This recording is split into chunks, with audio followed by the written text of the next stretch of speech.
Welcome to Northlandia, a place to bring your curiosity because here you will find curiosities. I'm Wyatt Buckner with the Duluth News Tribune, and I will be your guide as we discover the unique and fascinating stories here in the Northland. Here we celebrate the region's distinctive people, places, and history. In this episode, we explore the Iron Range by taking you to a unique home in Gilbert, Minnesota that once was a gas station. Let's venture forth into Northlandia.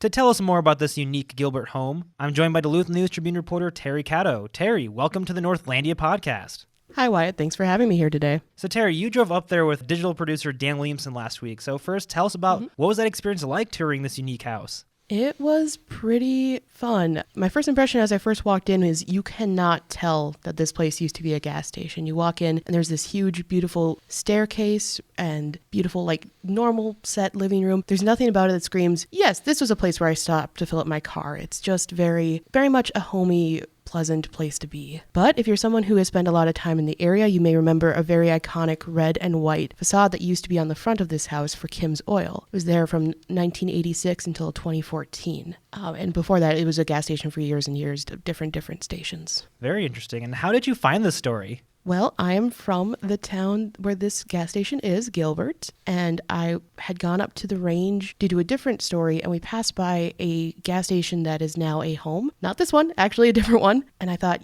that's something that's kind of unique to the area, is turning gas stations into homes. And so I kind of pursued that line and tried to find a couple of them on the range that I knew of. This was the one that I found people who were willing to talk to me, and the contact info worked out, and we set things up. Gosh, just how many homes up there, if you had to try to guess, how many are up there that homes that were gas stations? You don't think that's a common thing. Not incredibly common. I will say there are a lot of places that used to be gas stations that are something else. My parents listed a dozen examples when I asked them about it of places in Virginia and Gilbert that used to be gas stations and now are, an insurance office, a pet grooming place, and I want to say just a car sales place. But I can think of there are two other homes in the area that used to be gas stations, and both of them still have their iconic gas station overhang piece. This one does not. It never had that, but because it was kind of an older station. Gotcha. So you say you reached out to a couple of these places, but then one got back to you. So how did you go about finding this homeowner and then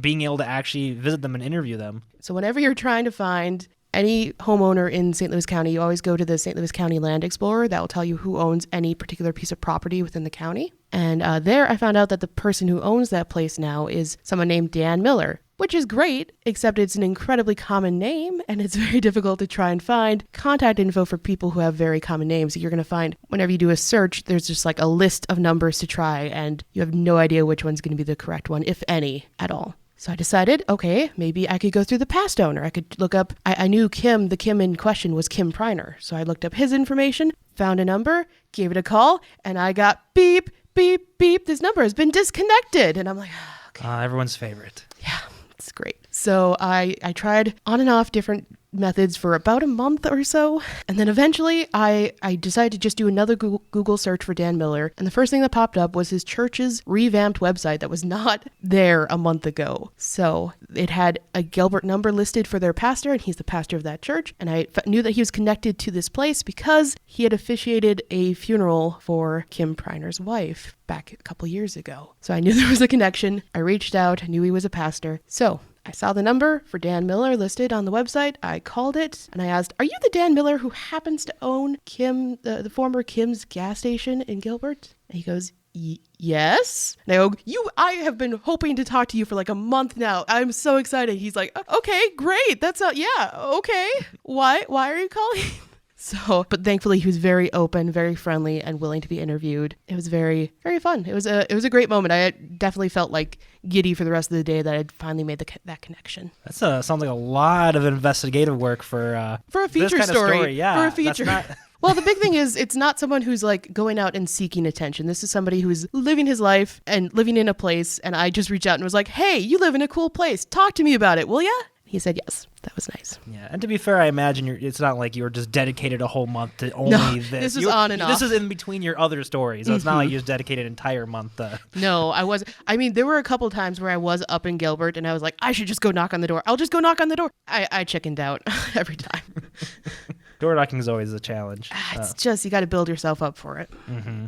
Well, I'm glad he was willing to talk to you after hearing all that. So I guess now that you actually got, you found the man, you found the owner of this house, the Dan Miller of several. So tell us about Dan and his history with the house and who he is. So he bought it from Kim Briner in 2014. He is a pastor of Grace and Truth Bible Church in Virginia, which, fun fact about that church, it started in a former liquor store in Aurora. So he's been converting places all along. That was a church a liquor store that got turned into a church. And then now he moved his church into a former Catholic church. So he's got some experience with this, and he was looking for a place to downsize into, and he looked at Kim's. He had a connection through a friend of a friend, and decided to go and take a look. And he apparently saw the garage and knew it was a place where he wanted to be because he wanted to work on his cars. I knew Kim Briner, the former owner, when he was running the gas station, and then he decided to retire from it. And we were looking to downsize kind of from our house in McKinley,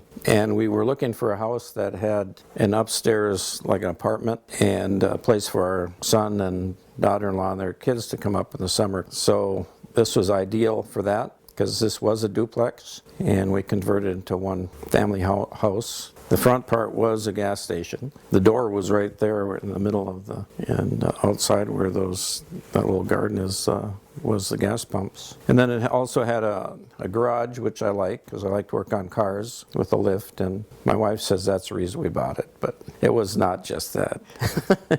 And so how long did that process take to convert it into, take it from this gas station and turn it into a livable home? So it was actually a lot quicker than I thought it was going to be. He had a couple of relatives who happened to be in the construction industry, so they were willing to help out, and they bought it in April, and they said they moved in June or July of that year, of I believe 2018. So not a bad turnaround. They've done things since. They've added like gardens and stuff. Like, for example, there is a little like flower bed garden in the front exactly where the pumps used to stand. So it's kind of fun to see the great transformation. It does look incredibly different from how it used to look. In fact, if you go, this is kind of a fun thing to do. You can look at different years of street views on Google Maps, and if you go to 2008 and then the latest 2018 version, you can see a really big transformation because it was the last time that was passed by as Kim's Oil, and then all of a sudden it's just a house, just an unassuming kind of house. Well, we had one lady stop by when we were just starting, and she wanted gas because Kim was a full service.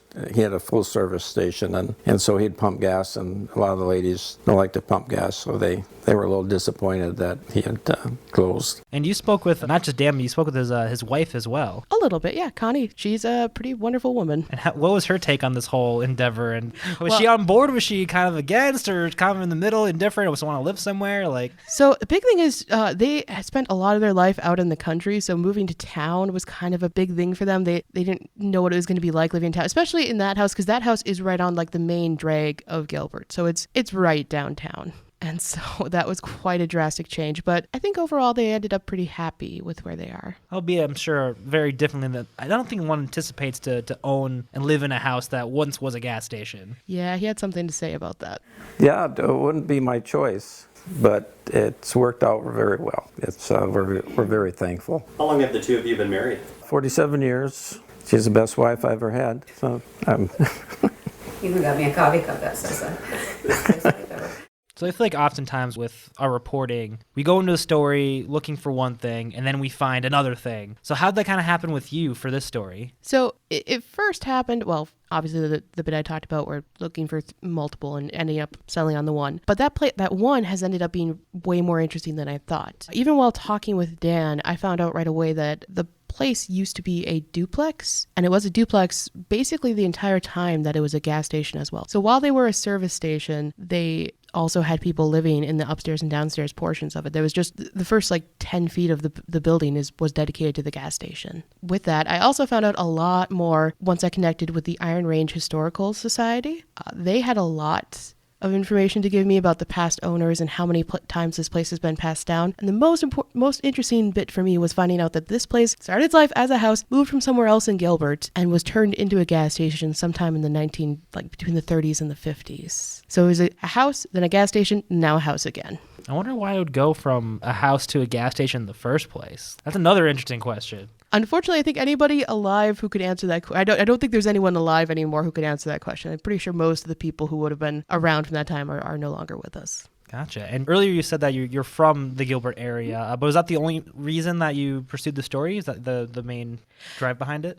So a big thing for me is being from that area, I like to do a couple of stories focused on it. I take the north part of Northlandia name pretty seriously. We get a little bit Duluth-centric, which is completely understandable. There's a lot of unique and interesting things about Duluth. But I also like to branch out and make sure that we're covering the areas like the Iron Range and Lake County and the North Shore and places such like that, because those are the places that I'm from or covered for many years. Absolutely. And is there anything else that you think is interesting or that you think people should know, or any other big takeaways for you from the story? I think the big thing is that even the most kind of unassuming places can have really unique and rich histories when you dig into them. I definitely got that by talking with the gentleman from the Iron Range Historical Society, Robert Kivala. He kind of ingrained that in me. In fact, I'm interested to dive into some more places that I think could use a little bit more attention.